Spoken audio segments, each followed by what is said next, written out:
Hey guys, John Adamson, the Rehab and Documentation Guru. First of all, a little bit of an announcement. As of quarter 2 of this year, so going into the beginning of the summer, I will no longer be presenting my course, Documentation Boot Camp. Unless Summit can convince me to maybe do it on demand for an organization that wants to have me come and talk. But realistically, that's not been happening since COVID. And I have two scheduled weekends where I'm supposed to be speaking, one in April, which I, at this point, am highly doubting is going to occur. I mean, I'll be shocked, let's put it that way, if I get the opportunity to actually present it before I'm retiring the course. But it's had about a 7-year run. I mean, technically 6, because I haven't spoken in about a year. But with that said, it's time for me to move on with something new. I've got a new project, which I may be kind of slow to develop. I don't know. I haven't really had a lot of push to develop it, but it's related to more assessment skills, which is really a little bit more interesting to me right now. I mean, I've got, there's always regulatory things that are changing with documentation, and, you should know how to document according to the latest regs in terms of like coding, like ICD-10 codes, CPT codes, modifiers to CPT codes, things like that. But besides that, the principles of documentation are constant.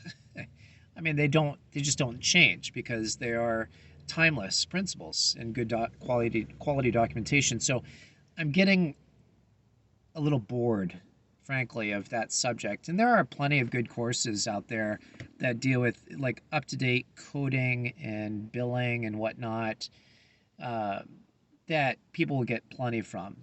And as far as I'm concerned, I will do videos like this that will tell you some principles of documentation and reiterate things. And I might periodically answer people's questions in a video format. But I'm ready to try something different. And the teaching bug is not out of me. But being back in the clinical field also has really kind of changed my perspective on some of the things I've taught didactically, like book learning stuff, that practically I think need a little bit of tweak. And so if I ever do bring back a documentation course, it's going to be very different. And I've got some ideas, but I'm just not ready to push forward with it. I'm frankly ready to do a new challenge. So with that said, if you have any interest in the course, it'll be online through Summit for longer than I will be speaking this year. But I will be speaking in Tennessee in April if it goes through. I don't know where I'm going to be going. Is it June or July? So if it's second quarter, it must be June that I'm speaking. And I will continue to do courses for allied health education. Allied health education, I have a small course which I'm going to revise. This is a doc course, and I'm going to revise it, I think, to focus more on principles, key concepts that you can apply to anything. That needs revision. And then I've got one course on therapeutic exercise and one course on neuromuscular rehab. I haven't talked to the owners yet what I might do with those. Summit also has an ethics course by me, 1 credit hour ethics course. That'll continue. I might revisit that. Ethics is interesting to me. Ooh, I'm watching somebody get arrested. That's kind of interesting. Was not expecting to see that. Lady being led to a police cruiser by 3 officers. That's interesting. Anyway, for the subject at hand. So this is a case. I just went to see this lady. Let me explain a little bit about this case. This lady is in her 70s. Unfortunately, about 3 weeks ago, she had a really bad fall. She was just ambulating in her bedroom and fell and fractured her left arm. Also ended up with a subarachnoid hemorrhage. So got pretty beat up. Also broke her zygomatic arch. So anyway, she's recovering post-operatively. She had a fixation of her left arm, and she does not remember anything from the event, but she's doing okay cognitively now. And she notes a history of the following things. She has a lot of cardiac history, first of all. So she's had stents, she had a massive heart attack, she's got angina, it sounds unstable. She has both hyper and hypotension, tensive episodes. She's got AFib, she's got an implanted ICD and a defibrillator and a pacemaker. It's never gone off, so that's a good thing. She also has spinal stenosis, and she gets sudden sharp pains to her back. So she's describing her history to me, and she said she had had a fall related to, she's had falls related to just sudden onset weakness in her legs. And she doesn't really understand the precipitating nature of these falls. She does occasionally have like sudden dizziness when she's up and sudden weakness. All of a sudden, she feels like she's got to sit down and rest. So anyway, when I evaluated her, I didn't find her to be too far off physical performance measures. I'm currently doing 3 tests because I glean a lot from them, and they're just easy to do. I like easy to do, short tests, standardized measures. So I do the timed up and go. On the timed up and go, she did it in 15 seconds. That's without a device. And that's not bad, realistically, considering what she went through. But high fall risk is generally considered 14 seconds and higher, greater associated fall risk. Her areas of concern were a little bit of difficulty getting up, although she could do it. Initiating gait was a little slow. Her turn was a little slow. And making it into the chair was a little slow on the descent. So that slowed her down. And of course, her gait speed.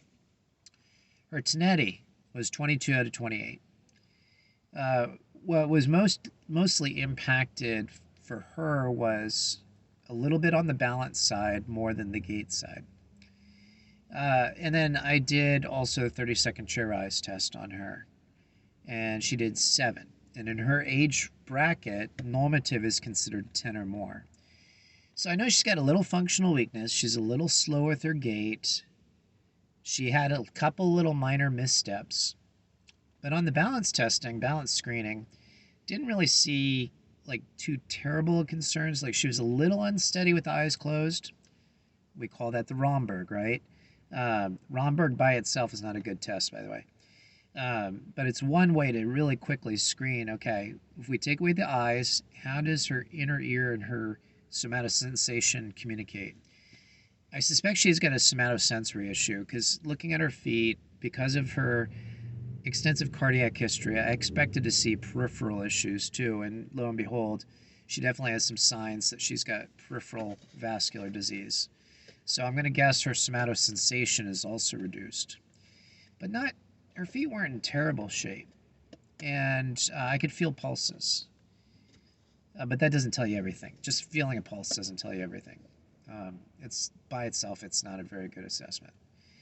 But anyway, looking at all of these, plus the back, and here's part of the kicker too, plus the back with these sudden sharp onsets of pain where she gets radicular symptoms, plus the history of severe hypotension where, she stands up and she goes, woo. I'm thinking it's cardiac and it's orthopedic. That's likely the biggest hurt for her right now. So she hasn't had any more significant drops in blood pressure that she can tell. I shouldn't say she hasn't had that many since the hospitalization. So that's a good sign. That means that they're probably controlling her blood pressures a little bit better. The back, on the other hand, is still a factor. And she can't use a device. And I'm going to say it like I've said before. The best walking device for somebody that's got a balance issue generally is going to be the four-wheeled walker. And for her, we start talking about shopping. And she said, yeah, I lean over the cart when I'm walking, when I do shopping, before all this happened. And I said, that makes sense. You're taking pressure off your back, you're flexing your spine.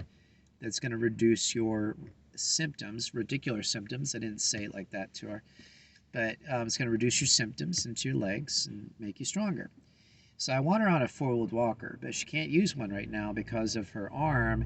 And realistically, she said she had trouble even just doing cane gait, like she kept tripping herself up.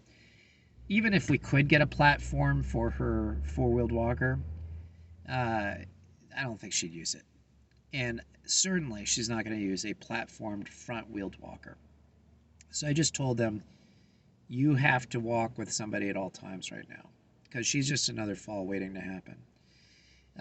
Secondly, I'm going to let the doctor and the nurse know, cardiac-wise, my concern. I mean, the doctors already know. I got to let the nurse know.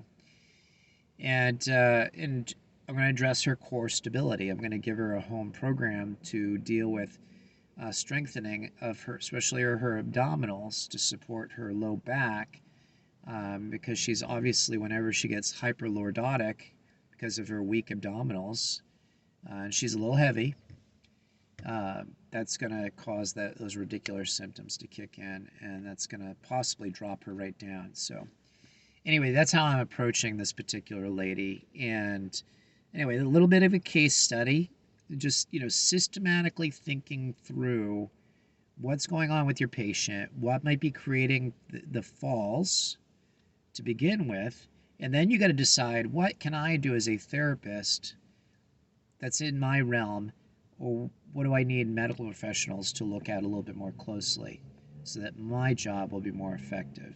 And in this case, I'm giving her a home program, is what I did today. I'm going to follow up with her just once a week. She doesn't need me there 2-3 times a week. And she's got a daughter who's going to be right on top of her getting stuff done, I can tell. And that should be good. And hopefully over time, the physical components of her falls will be reduced. That's my hope. If they can get her cardiovascular standpoint better, then that will reduce her fall risk. As far as her back goes, no surgeon's going to touch her because of her history. I'm just hoping that I can make her more mindful of how she moves her trunk so that those radicular symptoms don't shut her legs down, and then make her stronger in her core, which I hope will help. Anyway, John Adamson, the rehab and documentation guru. Hope you have a great day. Take care. God bless.